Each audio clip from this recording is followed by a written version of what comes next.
À 21 ans, j'ai terminé mon cours de technique infirmière au Cégep de Sept-Îles.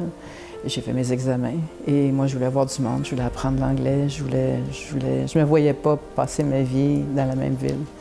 Alors, j'ai appliqué dans un hôpital en Suisse et j'ai fait application dans les Forces canadiennes. Et les Forces canadiennes m'ont répondu très rapidement. Après 7 ans dans les Forces canadiennes, j'avais une technique infirmière. J'avais 28 ans à ce moment-là. Et c'était clair que je me devais d'acquérir un baccalauréat. Alors, je suis été à la recherche de programmes. Et comme les Forces subventionnaient mon bac, j'avais une possibilité d'aller choisir un bac, de faire un bac à peu près n'importe où au Québec ou au Canada. Mais j'ai cherché un programme, moi, qui allait au-delà des connaissances, d'acquisition de connaissances, de savoir-faire. Je voulais plus. Et UQO offrait, à ma grande surprise, l'UQACH à ce moment-là m'offrait ce programme-là. Me rappelant mon début de carrière à l'UQO au début des années 90, j'ai pensé à ce moment-là à la candidature de Joanne Simard pour le prix Grand Diplômé volet carrière. Oui, en effet, Joanne était étudiante lorsque j'assumais les premiers mandats au module des sciences de la santé. À cette époque, elle était représentante des étudiants au conseil de module. Toujours à l'affût des informations de ses collègues, elle les apportait au conseil pour m'aider dans l'amélioration continuelle de nos programmes.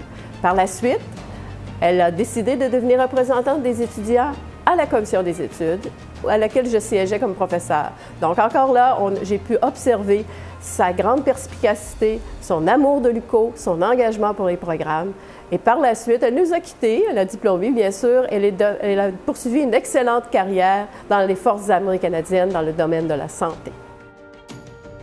Au contact de certaines de mes professeurs, dont surtout Mme Louise Dumas, Chantal Saint-Pierre, Martine Méran-Leclerc, ce sont toutes des femmes de tête, des leaders dans leur propre pratique. Ce sont des femmes innovatrices, inclusives et qui ont tellement travaillé à l'avancement de leur pratique, de la profession infirmière. Ces femmes-là m'ont inspirée. D'un défi à l'autre, d'une opportunité à l'autre, j'ai adoré. Mon premier contrat était de 9 ans.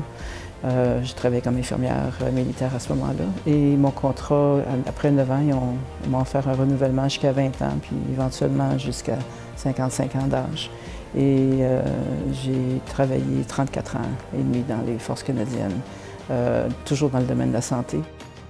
Je faisais de mon mieux, simplement. J'ai toujours carburé aux défis, que ce soit physique, les tâches, me voir offrir des défis. Je ne compétitionnais pas avec les autres, je compétitionnais avec moi-même toujours pour me dépasser, pour évoluer.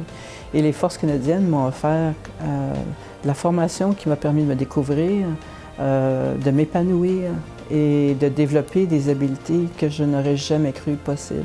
J'étais une petite souris, moi, quand j'ai joint les Forces. Ce que j'ai trouvé le plus difficile, c'était la conciliation travail-famille. C'était toutes les nombreuses absences, laisser mon fils à des gardiennes pendant des périodes de 7 semaines, 3 mois. J'ai eu le privilège d'avoir une famille extraordinaire qui m'a offert beaucoup, beaucoup de soutien. Et ça a fait une grosse différence dans ma vie. Je n'aurais jamais eu la carrière que j'ai eue si ça n'avait pas été de l'aide qu'eux m'ont apportée. Les amis également.